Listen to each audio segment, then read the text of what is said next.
papasarap ng aming mga luto. Baka naman, magic sarap, nakailang promote na ako ha.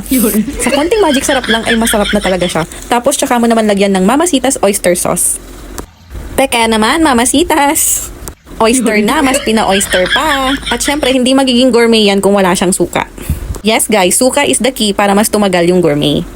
Optional lang naman to guys kung gusto nyo maglagay ng konting toyo. Tapos, ito naman ang required kayo maglagay, ang brown sugar. Bahala na kayo kung gusto nyo masyadong matamis. Since shell food yung niluluto nyo at ayaw nyo na masyadong malansa, then you should use turmeric.